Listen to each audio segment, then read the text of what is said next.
Kung pagkain lang ang pag-uusapan sa lugar na kinalakihan ko, maipagmamalaki ko ang Ugbo Tondo. Shoutout sa mga street food lovers na katulad ko. This place might be a paradise for you. Bakit nga ba? Nakakatuwa naman kasi sa sobrang daming pagpipilian dito.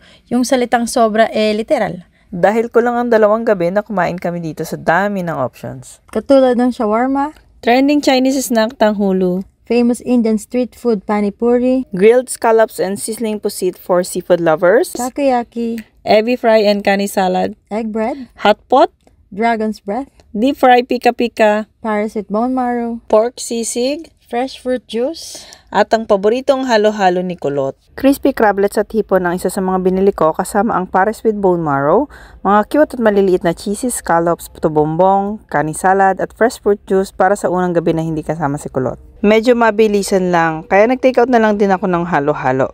Legendary nga pala to. Bata pa lang ako, kumakain na kami dito ng family ko. Oh, wag kayong judgmental, hindi ako lahat kumain yan, pinamigay ko yan. So, bumalik kami kinabukasan kasama na si Kulot. First time ko dito sa Ugbo Tondo, excited ako. At sa bungad pa lang, naagaw-agad ang atensyon ko yung may pausok effect. To satisfy our curiosity, sinubukan namin. Ito yung nakakaaliw dahil sa usok niya. Pero nothing special. Cereal po yan. Cereal. Cereal. Ano yung nabibiling ganyan na ginagawa? Binibili namin, ma'am. Ang dami ng dumudulong pa kanya. Ano po ate? Ayan, te, kainin mo natin. Usok pa. Mainit pa ha. Sige, subo mo sabay. Nakakamatay agad?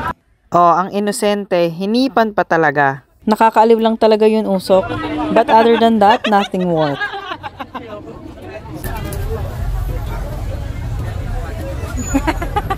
So next, lakad-lakad ulit, pili ulit. Dito naman kami nakarating, so we gave a try to this assorted hot pot balls. Babalik mo rin pag di masarap. Can't remember kung ano yung mga pinili namin. Lobster ball lang ang naalala ko dito at yung masarap na cheese sauce na nilagay ni Kuya. Usually kinakain ko lang to sa mga hot pot buffet. Masarap din pala siya ng deep fry. Parang elevated na tusok-tusok sa mga nagtitinda ng fishball or squid balls. Basta naalala ko may cheese sa loob yun isa doon, masarap. Then, we bought kani salad, pork sisig. Ang dinarayang legendary food na bago pa tuluyang sumikat ang Ugbo, In-order namin halos lahat ng nasa menu. lechon kawale, tumbong soup, lumpiang Shanghai, asadong isaw, fried siomai, chami, Kiampong and fried rice at marami pang iba. Kahit ano yatang dietary restriction mo meron at meron ka pa rin mapipili dito.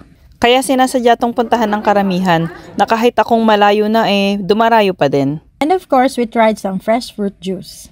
Para sa mga foodie na katulad namin, mag-enjoy kayo dito sa dami ng options. Basta ready lang kayo makipagsiksikan dahil maraming tao dito. Kaya naman, 4.5 for this overall experience. Disclaimer, base ito sa aming panlasa at actual experience. And that's it. Ciao!